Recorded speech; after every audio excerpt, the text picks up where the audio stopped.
আমি চ্যালেঞ্জ দিলাম, তোমাদের যদি একটা মিথ্যা কথা বলি আমি জীবনে রাজনীতি করব না। জামাত হচ্ছে একটা মিথ্যাবাদী সংগঠন। জামাত হচ্ছে এমন একটা সংগঠন যেমন কাউয়া যদি একটা কাকা করে, ওই জামাতের সবাই কাকা করে। এই পিআর যারা চায় এইরা শুধুমাত্র জামাত, এনসিপি এবং চরমনায় যোগ হয়েছে। মাঝে মাঝে আবার চরমনায় যায় আর আসে। আমার কষ্ট লাগে যে এই যে আমরা 91 সালে নৌকা ঠেকাও বলে আমার এলাকায় জামাতকে আমি নির্বাচিত করেছি এবং 96 সালে ওরা নির্বাচন করেছে আমরা ওদের চাইতে 3 গুণ ভোট বেশি পেয়েছি। আলাদা যখন নির্বাচন করলো 96 সালে, 2001 সালে আবারও তাদেরকে আমরা নির্বাচিত করলাম, তাদের নির্বাচন করলাম, 8 সালে করলাম, 18 সালে করলাম।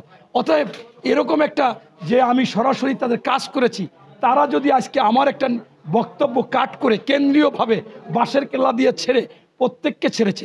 আমি আমার এলাকায় বেশ কিছু লোক ছেড়েছে জামাতের শিবিরে, তাদেরকে আমি ফোন দিয়েছি যে ভাই তোমাদের সাথে এতদিন রাজনীতি বলে আপনি তো করা কথা বলেন।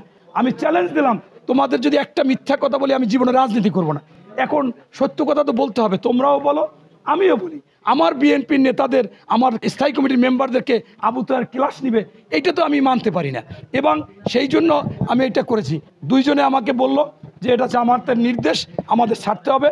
ওটা কাট করে আমাদের হোয়াটসঅ্যাপ গ্রুপে দিয়ে দিয়েছে, ছাড়তে বলেছে, আমরা ছেড়েছি।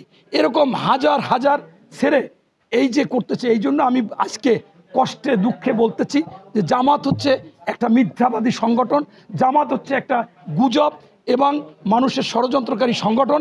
এই জামাত হচ্ছে আমাদের সাথে সুযোগ সুবিধা নিয়ে, আমি এমপি প্রার্থী আমাদের ছেড়ে দিয়ে আমাদের অন্যকে ওদের নির্বাচিত করেছি, তাইলে এরা হারামি, এরা মনে করেন মোনাফেক।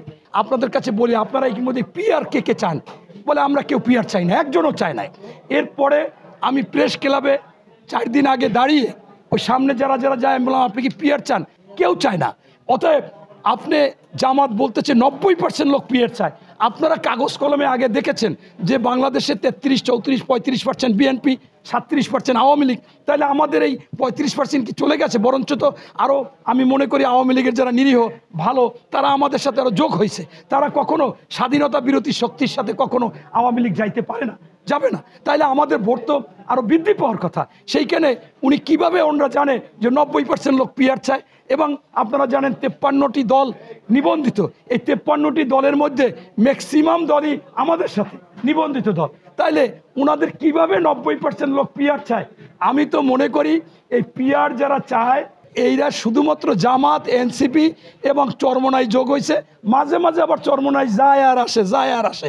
এই ভিপি নুট্টুর যাদের কথা বলে, এরাও যায় আসে, সিদ্ধান্ত নিতে পারে না। কিন্তু এই জামাত একমাত্র তাদের ওই এনসিপি, তাদেরই দলের লোক, তাদের কাছ থেকেই সৃষ্টি।